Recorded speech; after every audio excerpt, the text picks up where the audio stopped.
we also have to break through the barriers of bigotry. African-American parents shouldn't have to worry that their children will be harassed, humiliated, even shot because of the color of their skin. Immigrant families shouldn't have to lie awake at night listening for a knock on the door. All right, that was Hillary Clinton pandering to minority voters after getting absolutely clobbered by Senator Bernie Sanders in New Hampshire. We continue with 2016 Republican presidential frontrunner Donald Trump.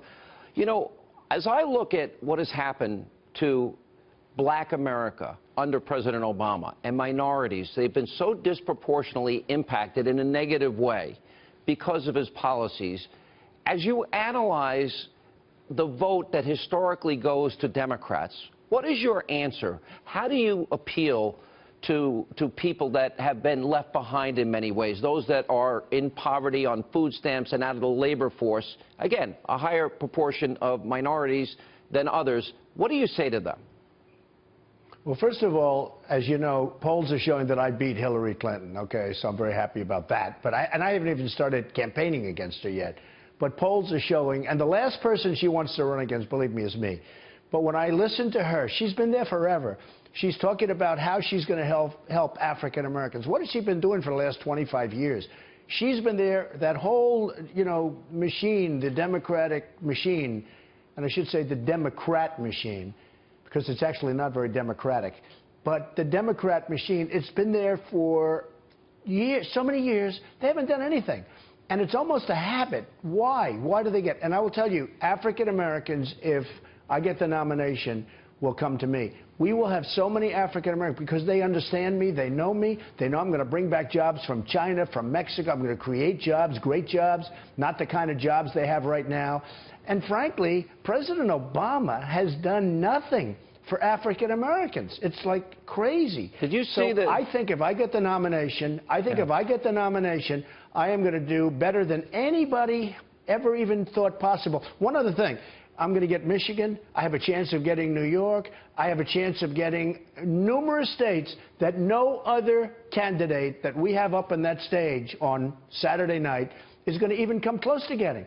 I have a chance to get states that are not Republican states and people don't even talk about it. One of the states I'll get, take a look at the polls.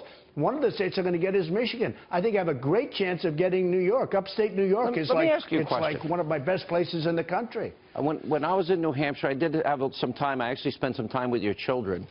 And I was just asking him questions about you. And I remember when Jerry Falwell introduced you at Liberty, he told the story about people, I guess you were in your car broke down, you paid off their mortgage. I read a story today that you sent your plane to help a 3-year-old kid in California because the airlines wouldn't fly him because of the medical equipment that was needed. How often do you do those things, and why don't you ever talk about them? Well, I don't think the press wants to hear them. I think the press likes to write the negative, and you know, I don't really want the credit. I love helping people. I've always loved helping people. Yeah, but you do these things a lot, and we only find out like after.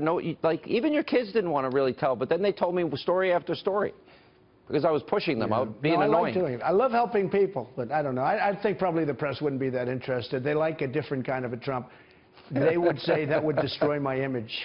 They'll destroy my image. No, I love doing that. I love helping people. I really do, but I don't have to talk about it, John. Understood. Okay. How well do you have to do in South Carolina, and what do you predict you'll do? Well, I don't know. I mean, the same question. In fact, you asked me the identical question a few days before. Yes, I did. Our really a great victory, a stunning victory. You know, in New Hampshire, we won every single group. We won with men. We won with women. We won with the rich and the less than rich. And we won with the highly educated and the less than highly educated. We won every single group. And that was the amazing thing. And I was watching the pundits who are all of a sudden becoming much warmer toward Trump. You know, it's very interesting. They're becoming last long. Believers to a certain extent. It won't last. But they are becoming much warmer. No, that'll change. No, it won't last. No, I mean, they were devastated, I have to tell you. Hey, Sean, they were devastated. But they couldn't believe that I won every single group. You outperformed including big with the polls. Women, big with men. Mm-hmm. What? You outperformed the polls, one. And number yes, two, we outperformed, yeah. It was funny when you said, oh, I learned the ground game in a week. I got to admit that was pretty funny because that's a hard thing to do.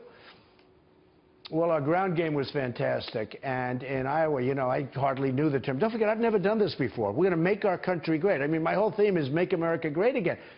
And that I know how to do. But I've never run for office. It's the first time I've ever been in an election. And our ground game, I don't know. I think it was certainly nothing we gave a lot of thought to in Iowa. And we almost won. In fact, I told you, I think in a certain way we did win. But when we came to New Hampshire, we had some ground game. We beat everybody. All right, Mr. Trump, thank you as always. Appreciate your time. And Thank you we'll be very following much. the campaign in South Carolina closely.